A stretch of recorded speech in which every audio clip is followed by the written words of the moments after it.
And then what about our intestinal bacteria? Intestinal bacteria. Intestinal bacteria with hydrogen. Yes, yes. And mammalian cells cannot produce hydrogen. Yeah, so, cannot use hydrogen as an energy source. But intestinal bacteria produce hydrogen. And maybe the hydrogen from the intestinal bacteria is effective, but not so strong.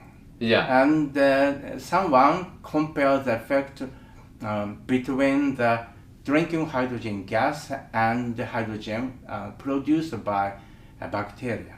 And the effect of drinking hydrogen water is much more than hydrogen from bacteria. Yeah, this is very, that was Dr. Ono, Yeah. and with the Parkinson's disease model. He's also one of our MHF advisors. But this is very curious. If we just go back quickly to the fact that we've always been exposed to hydrogen from the very beginning, and then like you said, our cells, we cannot produce hydrogen gas, and our cells don't actually use hydrogen gas as an energy source, but we've always been exposed to it from the very beginning. Then we've developed this symbiotic relationship with our intestinal flora, and that bacteria has continued to produce hydrogen gas, so it's always been present.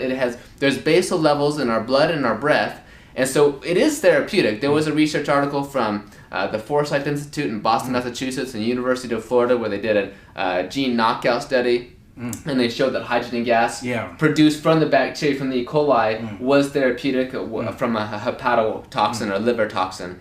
But then we just talked about here that maybe hydrogen gas from drinking hydrogen-rich water is more effective. That's right.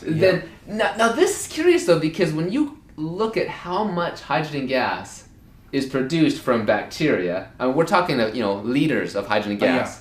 Versus the amount of hydrogen gas that the bacteria produces is about 100 times or so. Yeah. But in my opinion, the important thing is the change of the concentration of hydrogen.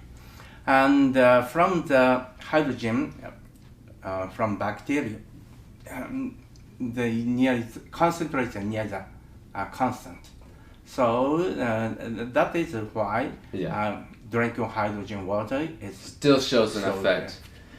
This is critical, and this is common in a lot of signal modulating or cell signal modulators, is the fact that if there's a continuous basal levels, then we have habituation or attenuation of that signal. So there's always this hydrogen gas in the body at constant exposure all the time. The level is pretty much all the same. So our body kind of gets used to that, our cells do.